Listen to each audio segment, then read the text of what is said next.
ನಮಸ್ತೆ, ಎಲ್ಲರಿಗೂ global study 22 ಚಾನಲ್ಗೆ ಸ್ವಾಗತ. ಹಾಗಾದರೆ ಬನ್ನಿ ಸ್ನೇಹಿತರೆ, ಈ ದಿನ ನಾವು ಪೊಲೀಸ್ ಕಾನ್ಸ್ಟೇಬಲ್ ಪರೀಕ್ಷೆಗಳಲ್ಲಿ ಅರ್ಥಶಾಸ್ತ್ರ ವಿಷಯಕ್ಕೆ ಸಂಬಂಧಿಸಿದಂತೆ ಕೇಳಲಾದ ಪ್ರಶ್ನೆಗಳು ನೋಡೋಣ. ಯಾರೆಲ್ಲ ಇದೇ ಮೊದಲ ಬಾರಿಗೆ ನಮ್ಮ ಚಾನಲ್ನ ವಿಡಿಯೋ ನೋಡ್ತಾ ಇದ್ರೆ ಸಬ್ಸ್ಕ್ರೈಬ್ ಮಾಡಿ, ಬೆಲ್ ಐಕನ್ ಅನ್ನು ಆನಲ್ಲಿ ಇಟ್ಕೊಳ್ಳಿ. ಈ ದಿನದ ಮೊದಲ ಪ್ರಶ್ನೆ ಹೀಗಿದೆ: ಭಾರತದಲ್ಲಿ ಆರ್ಥಿಕ ವರ್ಷವನ್ನು ಜನವರಿ ಡಿಸೆಂಬರ್ ಆಕಾರಕ್ಕೆ ಬದಲಿಸಿದ ಪ್ರಥಮ ರಾಜ್ಯ ಯಾವುದು ಎಂಬ ಪ್ರಶ್ನೆಯನ್ನು ಕೇಳಲಾಗಿದೆ.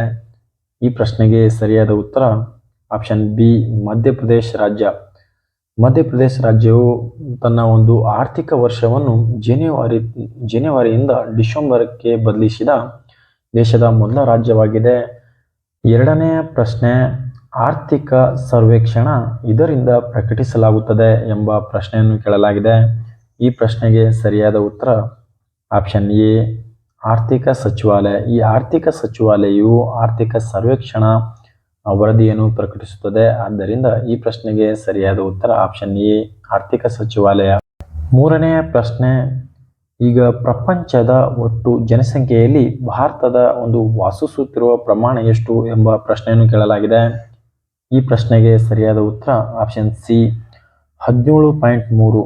ಸ್ನೇಹಿತರೆ, ಈಗ ಪ್ರಪಂಚದ ಒಟ್ಟು ಜನಸಂಖ್ಯೆಯಲ್ಲಿ ಭಾರತದ ಒಂದು ಶೇಕಡಾವಾರು ಪ್ರಮಾಣ 17.3ರಷ್ಟು ಜನಸಂಖ್ಯೆಯನ್ನು ಹೊಂದಿರುತ್ತದೆ.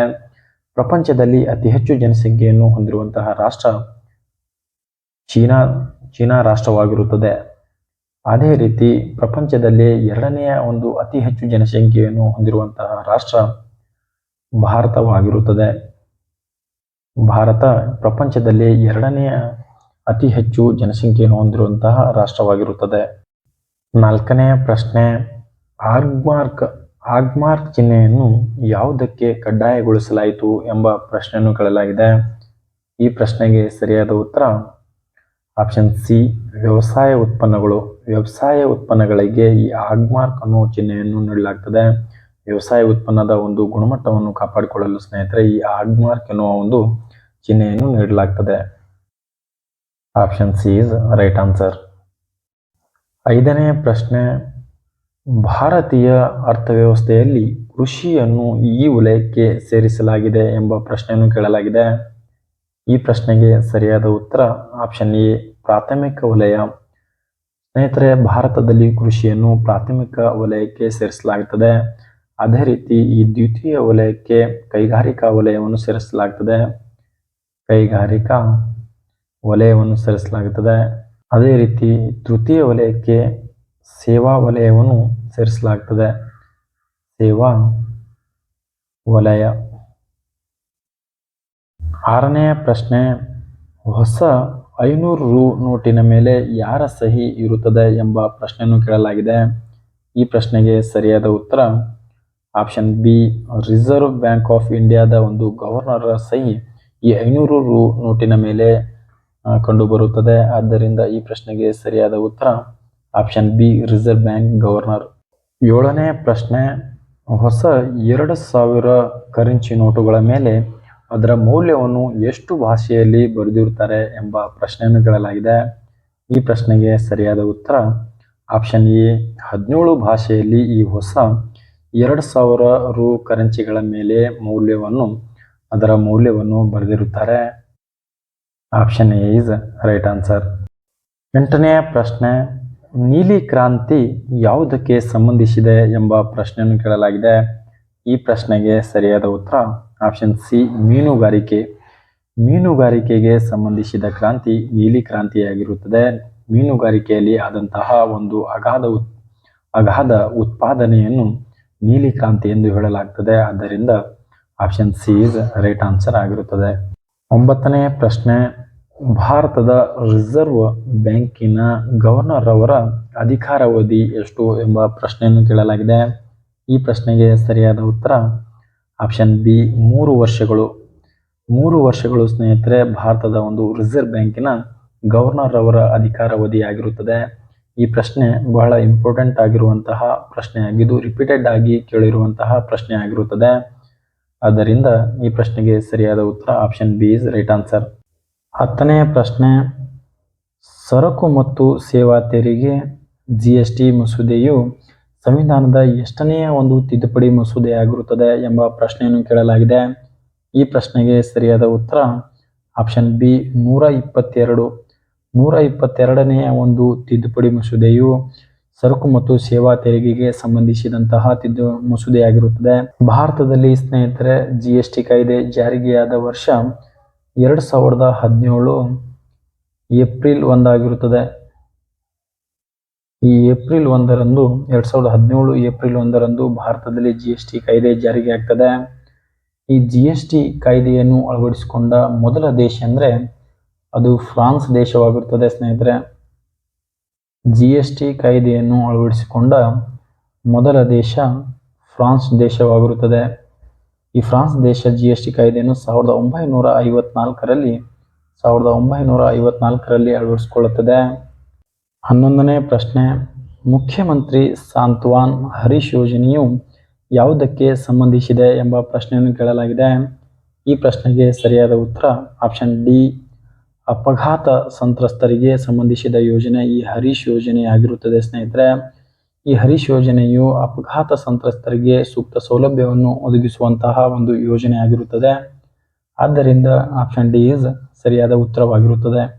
12ನೇ ಪ್ರಶ್ನೆ, ಸೆಬಿ ಈ ಕೆಳಗಿನ ಯಾವುದಕ್ಕೆ ಸಂಬಂಧಿಸಿದೆ ಎಂಬ ಪ್ರಶ್ನೆಯನ್ನು ಕೇಳಲಾಗಿದೆ. ಈ ಪ್ರಶ್ನೆಗೆ ಸರಿಯಾದ ಉತ್ತರ ಆಪ್ಷನ್ ಬಿ ಷೇರು ಮಾರುಕಟ್ಟೆ. ಈ ಸೆಬಿ ಎನ್ನುವುದು ಒಂದು ಷೇರು ಮಾರುಕಟ್ಟೆ ಆಗಿರುತ್ತದೆ ಸ್ನೇಹಿತರೆ. ಈ ಪ್ರಶ್ನೆಯು ಕೂಡ ಬಹಳ ಇಂಪಾರ್ಟೆಂಟ್ ಆಗಿರುವಂತಹ ಪ್ರಶ್ನೆ ಆಗಿರುತ್ತದೆ. ಈ ಸೆಬಿಯ ಬಗ್ಗೆ ಇತರೆ ಅಂಶಗಳನ್ನು ನೋಡಿದಾಗ ಈ ಸೆಬಿಯ ಒಂದು ಫುಲ್ ಫಾರ್ಮ್ ಅನ್ನು ನೋಡಿ ಸ್ನೇಹಿತರೆ. ಈ ಎಸ್ಗೆ ಸೆಕ್ಯೂರಿಟಿ,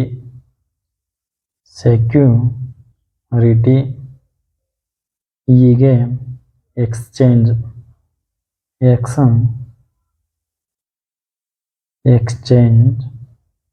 ಬಿಗೆ ಬೋರ್ಡ್ ಅಂತ ಆಗ್ತದೆ ಸ್ನೇಹಿತರೆ, ಬೋರ್ಡ್. ಅದೇ ರೀತಿ ಐಗೆ ಇಂಡಿಯಾ. ಈ ರೀತಿ ಸೆಬಿಯ ಫುಲ್ ಫಾರ್ಮ್ ಇರುತ್ತದೆ ಸ್ನೇಹಿತರೆ. ಎಸ್ಗೆ security exchange board of India ಇದರ ಒಂದು ಫುಲ್ ಫಾರ್ಮ್ ಆಗಿರುತ್ತದೆ. ಈ ಸೆಬಿಯು ಸ್ಥಾಪನೆಯಾದ ಒಂದು ವರ್ಷವನ್ನು ನೋಡೋದಾದ್ರೆ ಸೆಬಿಯ ಸ್ಥಾಪನೆಯಾದ ವರ್ಷ 1988 ಆಗಿರುತ್ತದೆ. ಇದಕ್ಕೆ ಶಾಸನಾತ್ಮಕ ಒಂದು ಸ್ಥಾನಮಾನ ನೀಡಲಾಗುತ್ತದೆ. ಈ ಶಾಸನಾತ್ಮಕ ಸ್ಥಾನಮಾನ ನೀಡಿದ ವರ್ಷ 1992 ಆಗಿರುತ್ತದೆ. 13ನೇ ಪ್ರಶ್ನೆ, ವೆಲ್ತ್ ಆಫ್ ನೇಷನ್ಸ್ ಎಂಬ ಅರ್ಥಶಾಸ್ತ್ರ ಗ್ರಂಥದ ಕರ್ತೃ ಯಾರು ಎಂಬ ಪ್ರಶ್ನೆಯನ್ನು ಕೇಳಲಾಗಿದೆ. ಈ ಪ್ರಶ್ನೆಗೆ ಸರಿಯಾದ ಉತ್ತರ ಆಪ್ಷನ್ ಬಿ ಆಡಮ್ ಸ್ಮಿತ್ ರವರು ಸ್ನೇಹಿತರೆ ಅರ್ಥಶಾಸ್ತ್ರದ ವೆಲ್ತ್ ಆಫ್ ನೇಷನ್ ಎಂಬ ಗ್ರಂಥದ ಕರ್ತೃರಾಗಿರುತ್ತಾರೆ. ಈ ಪ್ರಶ್ನೆಯು ಬಹಳ ಇಂಪಾರ್ಟೆಂಟ್ ಆಗಿರುವಂತಹ ಪ್ರಶ್ನೆ ಆಗಿರುತ್ತದೆ. ಹಲವಾರು ಬಾರಿ ರಿಪೀಟೆಡ್ ಆಗಿ ಕೇಳಿರುವಂತಹ ಪ್ರಶ್ನೆ ಇದಾಗಿರುತ್ತದೆ. Option B is right answer. 14ನೇ ಪ್ರಶ್ನೆ, 2011ರ ಜನಗಣತಿ ಪ್ರಕಾರ ಕರ್ನಾಟಕ ರಾಜ್ಯದಲ್ಲಿರುವ ಸಾಕ್ಷರತೆಯ ಒಂದು ಅಂದಾಜು ಎಷ್ಟು ಎಂಬ ಪ್ರಶ್ನೆಯನ್ನು ಕೇಳಲಾಗಿದೆ. ಈ ಪ್ರಶ್ನೆಗೆ ಸರಿಯಾದ ಉತ್ತರ ಆಪ್ಷನ್ ಎ 75% ಸಾಕ್ಷರತೆಯನ್ನು ಕರ್ನಾಟಕ ರಾಜ್ಯವು 2011ರ ಒಂದು ಜನಗಣತಿ ಪ್ರಕಾರ ಹೊಂದಿರುತ್ತದೆ. ಆದ್ದರಿಂದ option A is right answer ಆಗಿರುತ್ತದೆ. 15ನೇ ಪ್ರಶ್ನೆ, ಅಬಕಾರಿ ಸುಂಕವೆಂದರೆ ಈ ಕೆಳಕಂಡ ಯಾವುದರ ಒಂದರ ಮೇಲೆ ವಿಧಿಸುವ ತೆರಿಗೆಯಾಗಿರುತ್ತದೆ ಎಂಬ ಪ್ರಶ್ನೆಯನ್ನು ಕೇಳಲಾಗಿದೆ. ಈ ಪ್ರಶ್ನೆಗೆ ಸರಿಯಾದ ಉತ್ತರ ಆಪ್ಷನ್ ಎ ವಸ್ತುವಿನ ಉತ್ಪಾದನೆಯ ಮೇಲೆ ಈ ಅಬಕಾರಿ ಸುಂಕವನ್ನು ವಿಧಿಸಲಾಗ್ತದೆ ಸ್ನೇಹಿತರೆ. ಆದ್ದರಿಂದ option A is right answer ಆಗಿರುತ್ತದೆ. 16ನೇ ಪ್ರಶ್ನೆ, ಕರ್ನಾಟಕ ರಾಜ್ಯದಲ್ಲಿ ಅತಿ ಹೆಚ್ಚು ಸಾಕ್ಷರತೆಯನ್ನು ಹೊಂದಿರುವಂತಹ ಜಿಲ್ಲೆ ಯಾವುದು ಎಂಬ ಪ್ರಶ್ನೆಯನ್ನು ಕೇಳಲಾಗಿದೆ. ಈ ಪ್ರಶ್ನೆಗೆ ಸರಿಯಾದ ಉತ್ತರ ಆಪ್ಷನ್ ಎ ದಕ್ಷಿಣ ಕನ್ನಡ ಜಿಲ್ಲೆ. ದಕ್ಷಿಣ ಕನ್ನಡ ಜಿಲ್ಲೆಯು ಕರ್ನಾಟಕ ರಾಜ್ಯದಲ್ಲಿ ಅತಿ ಹೆಚ್ಚು ಸಾಕ್ಷರತೆಯನ್ನು ಹೊಂದಿರುವಂತಹ ಜಿಲ್ಲೆಯಾಗಿರುತ್ತದೆ. ಅದೇ ರೀತಿ ಕರ್ನಾಟಕ ರಾಜ್ಯದಲ್ಲಿ ಅತಿ ಕಡಿಮೆ ಸಾಕ್ಷರತೆಯನ್ನು ಹೊಂದಿರುವಂತಹ ಜಿಲ್ಲೆಯ ಹೆಸರು ಯಾದಗಿರಿ ಜಿಲ್ಲೆಯಾಗಿರುತ್ತದೆ. ಯಾದಗಿರಿ ಜಿಲ್ಲೆ. ಈ ಯಾದಗಿರಿ ಜಿಲ್ಲೆಯು ಕರ್ನಾಟಕ ರಾಜ್ಯದಲ್ಲಿ ಅತಿ ಕಡಿಮೆ ಸಾಕ್ಷರತೆಯನ್ನು ಹೊಂದಿರುವಂತಹ ಜಿಲ್ಲೆಯಾಗಿರುತ್ತದೆ. 17ನೇ ಪ್ರಶ್ನೆ, ಸುಗಮ್ಯ ಭಾರತ ಯೋಜನೆಯು ಯಾವ ವರ್ಗದ ಜನರಿಗೆ ಸೌಲಭ್ಯವನ್ನು ಒದಗಿಸುವುದಾಗಿರುತ್ತದೆ ಎಂಬ ಪ್ರಶ್ನೆಯನ್ನು ಕೇಳಲಾಗಿದೆ. ಈ ಪ್ರಶ್ನೆಗೆ ಸರಿಯಾದ ಉತ್ತರ ಆಪ್ಷನ್ ಎ ವಿಕಲಚೇತರಿಗೆ. ಸ್ನೇಹಿತರೆ, ಈ ಸುಗಮ್ಯ ಭಾರತ ಯೋಜನೆಯ ಒಂದು ಮುಖ್ಯ ಉದ್ದೇಶ ವಿಕಲಚೇತನ ವರ್ಗದ ಜನರಿಗೆ ಉತ್ತಮ ಸೌಲಭ್ಯವನ್ನು ಒದಗಿಸುವುದಾಗಿರುತ್ತದೆ. Option A is right answer ಆಗಿರುತ್ತದೆ. 18ನೇ ಪ್ರಶ್ನೆ, ಸಣ್ಣ ರೂಪವಾದ ಪ್ಯಾನ್ನ ವಿಸ್ತೃತ ರೂಪ ಯಾವುದು ಎಂಬ ಪ್ರಶ್ನೆಯನ್ನು ಕೇಳಲಾಗಿದೆ. ಈ ಪ್ರಶ್ನೆಗೆ ಸರಿಯಾದ ಉತ್ತರ ಆಪ್ಷನ್ ಬಿ ಆಗಿರುತ್ತದೆ. Permanent account number. ಈ ಪ್ಯಾನ್ನ ಒಂದು ಫುಲ್ ಫಾರ್ಮ್ ನೋಡೋದಾದ್ರೆ ಸ್ನೇಹಿತರೆ, ಪರ್ಮನೆಂಟ್ ಅಕೌಂಟ್ ನಂಬರ್ ಆಗಿರುತ್ತದೆ. ಈ ಪಿಗೆ ಪರ್ಮನೆಂಟ್ ಆಗ್ತದೆ, ಈ ಎಗೆ ಅಕೌಂಟ್ ಮತ್ತು ಎನ್ಗೆ ನಂಬರ್ ಆಗ್ತದೆ. ಆದ್ದರಿಂದ ಈ ಪ್ರಶ್ನೆಗೆ ಸರಿಯಾದ ಉತ್ತರ ಆಪ್ಷನ್ ಬಿ ಆಗಿರುತ್ತದೆ. 19ನೇ ಪ್ರಶ್ನೆ, ಕರ್ನಾಟಕ ರಾಜ್ಯದ ಪ್ರವಾಸೋದ್ಯಮ ಇಲಾಖೆಯ ಧ್ಯೇಯ ವಾಕ್ಯ ಯಾವುದು ಎಂಬ ಪ್ರಶ್ನೆಯನ್ನು ಕೇಳಲಾಗಿದೆ. ಸ್ನೇಹಿತರೆ, ಈ ಪ್ರಶ್ನೆ ಬಹಳ ಇಂಪಾರ್ಟೆಂಟ್ ಆಗಿರುತ್ತದೆ. ಈ ಪ್ರಶ್ನೆಗೆ ಸರಿಯಾದ ಉತ್ತರ ಆಪ್ಷನ್ ಬಿ ಆಗಿರುತ್ತದೆ. One state many words. ಸ್ನೇಹಿತರೆ, one state many words Karnataka ರಾಜ್ಯದ ಪ್ರವಾಸೋದ್ಯಮ ಇಲಾಖೆಯ ಪ್ರಮುಖ ಧ್ಯೇಯ ವಾಕ್ಯವಾಗಿರುತ್ತದೆ. ಇದರ ಒಂದು ಕನ್ನಡದ ಅನುವಾದವನ್ನು ನೋಡೋದಾದ್ರೆ ಒಂದು ರಾಜ್ಯ ಹಲವು ಜಗತ್ತು ಅಂತ ಆಗ್ತದೆ. ಒಂದು ರಾಜ್ಯ ಹಲವು ಜಗತ್ತು, ಇದು ಕರ್ನಾಟಕ ರಾಜ್ಯದ ಪ್ರವಾಸ ಇಲಾಖೆಯ ಒಂದು ಧ್ಯೇಯ ವಾಕ್ಯವಾಗಿರುತ್ತದೆ. ಅದೇ ರೀತಿ ಸ್ನೇಹಿತರೆ, ನಾವು ಕೇರಳ ರಾಜ್ಯದ ಒಂದು ಪ್ರವಾಸೋದ್ಯಮ ಇಲಾಖೆಯ ಒಂದು ಧ್ಯೇಯ ವಾಕ್ಯವನ್ನು ನೋಡೋದಾದ್ರೆ ಅದರ ಧ್ಯೇಯ ಗಾಡ್ಸ್ ಒನ್ ಕಂಟ್ರಿ ಅಂತ ಆಗುತ್ತದೆ. ಸ್ನೇಹಿತರೆ, ಇದರ ಒಂದು ಕನ್ನಡದ ಅನುವಾದ ದೇವರ ಸ್ವಂತ ನಾಡು. ಈ ದೇವರ ಸ್ವಂತ ನಾಡು ಕೇರಳ ರಾಜ್ಯದ ಒಂದು ಪ್ರವಾಸೋದ್ಯಮದ ಧ್ಯೇಯ ವಾಕ್ಯವಾಗಿರುತ್ತದೆ. ಈ ಪ್ರಶ್ನೆಯು ಕೂಡ ಬಹಳ ಇಂಪಾರ್ಟೆಂಟ್ ಆಗಿರುವಂತಹ ಪ್ರಶ್ನೆಯಾಗಿದೆ. ಹಲವಾರು ಬಾರಿ PCPSI ಎಕ್ಸಾಮ್ಗಳಲ್ಲಿ ಇದನ್ನು ನೇರವಾಗಿ ಕೇಳಲಾಗಿರುವಂತಹ ಪ್ರಶ್ನೆಯಾಗಿರುತ್ತದೆ. 20ನೇ ಪ್ರಶ್ನೆ, ಈ ಕೆಳಕಂಡ ಯಾವುದು ಪರೋಕ್ಷ ತೆರಿಗೆಗೆ ಸಂಬಂಧಿಸಿಲ್ಲ ಎಂಬ ಪ್ರಶ್ನೆಯನ್ನು ಕೇಳಲಾಗಿದೆ. ಈ ಪ್ರಶ್ನೆಗೆ ಸರಿಯಾದ ಉತ್ತರ ಆಪ್ಷನ್ ಡಿ ಆಗಿರುತ್ತದೆ. Income tax. ಇನ್ಕಮ್ ಟ್ಯಾಕ್ಸ್ ಸ್ನೇಹಿತರೆ, ಇದೊಂದು ಪ್ರತ್ಯಕ್ಷ ತೆರಿಗೆ ಆಗಿರುತ್ತದೆ.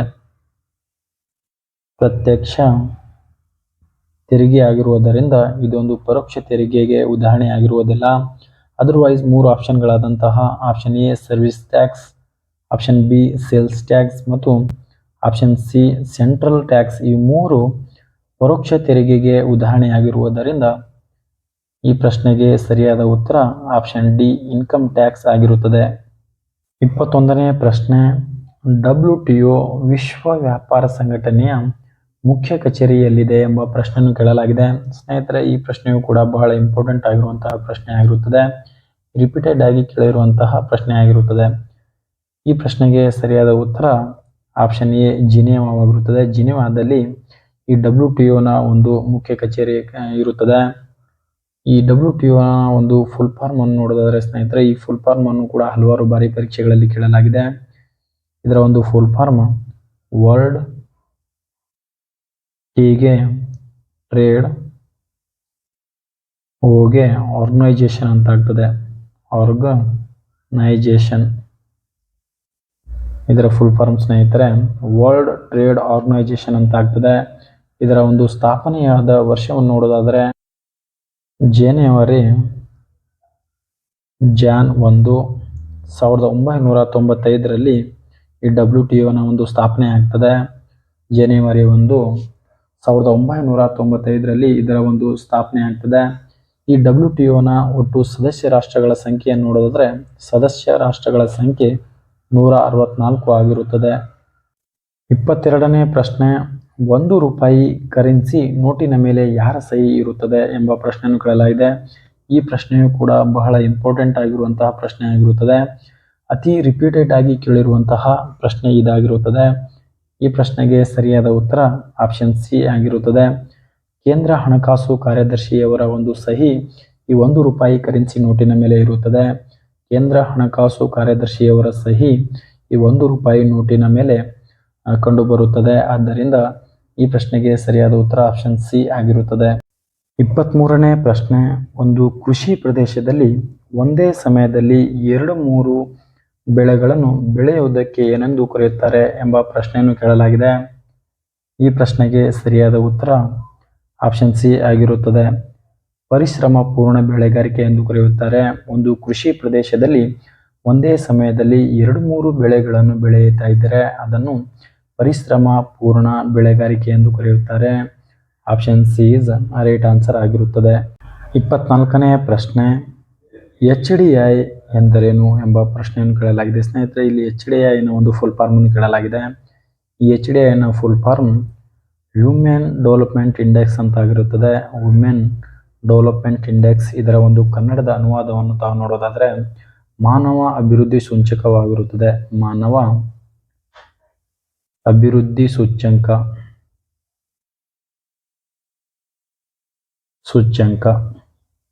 ಇದು ಇದರ ಒಂದು ಕನ್ನಡದ ಅನುವಾದವಾಗಿರುತ್ತದೆ. HDI ನ ಒಂದು ಫುಲ್ ಫಾರ್ಮ್ ಅನ್ನು ಇದಕ್ಕೆ ಕೇಳಲಾಗಿದೆ. ವುಮೆನ್ ಡೆವಲಪ್ಮೆಂಟ್ ಇಂಡೆಕ್ಸ್ ಅಂತ ಆಗ್ತದೆ. ಈ ಮಾನವ ಅಭಿವೃದ್ಧಿ ಸೂಚ್ಯಂಕವನ್ನು ಮೊಟ್ಟ ಮೊದಲ ಬಾರಿಗೆ ಪ್ರತಿಪಾದಿಸಿದವರು ಪಾಕಿಸ್ತಾನದ ಮೆಹಬೂಬ್ ಉಲ್ ಹಕ್ ಆಗಿರುತ್ತಾರೆ. ಮೆಹಬೂಬ್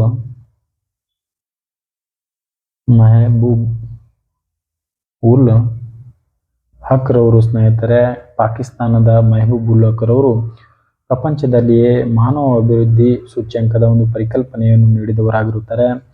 ಅದೇ ರೀತಿ ಭಾರತದಲ್ಲಿ ಈ ಮಾನವ ಅಭಿವೃದ್ಧಿ ಸೂಚ್ಯಂಕದ ಪರಿಕಲ್ಪನೆಯನ್ನು ಮೊಟ್ಟ ಮೊದಲ ಬಾರಿಗೆ ನೀಡಿದವರು ಅಮರ್ತ್ಯ ಸೇನ್ ಆಗಿರುತ್ತಾರೆ. ಅಮರ್ತ್ಯ ಸೇನ್ ಇವರು ಭಾರತದಲ್ಲಿ ಮಾನವ ಅಭಿವೃದ್ಧಿ ಸೂಚ್ಯಂಕದ ಪರಿಕಲ್ಪನೆಯನ್ನು ನೀಡಿದವರಾಗಿರುತ್ತಾರೆ. 5ನೇ ಪ್ರಶ್ನೆ, ಸೆಕ್ಸ್ ರೇಷಿಯೋ ಅಥವಾ ಲಿಂಗಾನುಪಾತ ಎಂದರೇನು ಎಂಬ ಪ್ರಶ್ನೆಯನ್ನು ಕೇಳಲಾಗಿದೆ. ಈ ಪ್ರಶ್ನೆಗೆ ಸರಿಯಾದ ಉತ್ತರ ಆಪ್ಷನ್ ಸಿ ಆಗಿರುತ್ತದೆ. ಪುರುಷ ಮತ್ತು ಮಹಿಳೆಯರ ಜನಸಂಖ್ಯೆಯ ಒಂದು ನಡುವಿನ ಅನುಪಾತವನ್ನು ಸೆಕ್ಸ್ ರೇಷಿಯೋ ಎಂದು ಕರೆಯುತ್ತಾರೆ. ಪುರುಷ ಮತ್ತು ಮಹಿಳೆಯರ ಒಂದು ಜನಸಂಖ್ಯೆಯ ನಡುವಿನ ಅನುಪಾತವನ್ನು ಸೆಕ್ಸ್ ರೇಷಿಯೋ ಅಥವಾ ಲಿಂಗಾನುಪಾತ ಎಂದು ಕರೆಯುತ್ತಾರೆ. Option C is right answer ಆಗಿರುತ್ತದೆ. ಸ್ನೇಹಿತರೆ, ಈ ದಿನದ ಪ್ರಶ್ನೆಗಳು ಇಲ್ಲಿಗೆ ಮುಕ್ತಾಯವಾಯಿತು. ಯಾರೆಲ್ಲ ಇದೇ ಮೊದಲ ಬಾರಿಗೆ ನಮ್ಮ ಚಾನಲ್ ನೋಡ್ತಾ ಇದ್ರೆ ಸಬ್ಸ್ಕ್ರೈಬ್ ಮಾಡಿ, ಬೆಲ್ ಐಕನ್ ಅನ್ನು ಆನ್ ಅಲ್ಲಿ ಇಟ್ಕೊಳ್ಳುವುದರಿಂದ ನಾವು ಅಪ್ಲೋಡ್ ಮಾಡುವ ಹೊಸ ವಿಡಿಯೋಗಳ ನೋಟಿಫಿಕೇಶನ್ ತಮಗೆ ಸುಲಭವಾಗಿ ತಲುಪುತ್ತದೆ. ಯಾರೆಲ್ಲ ಈ ಹಿಂದಿನ ವಿಡಿಯೋಗಳನ್ನು ತಾವು ನೋಡಿಲ್ಲ, ಈ ಡಿಸ್ಕ್ರಿಪ್ಷನ್ ಬಾಕ್ಸಲ್ಲಿ ಅವುಗಳ ಲಿಂಕನ್ನು ನೀಡಲಾಗಿದೆ, ಅಲ್ಲಿ ಹೋಗಿ ತಾವು ಅವುಗಳನ್ನು ನೋಡಬಹುದಾಗಿರುತ್ತದೆ. ಧನ್ಯವಾದಗಳು.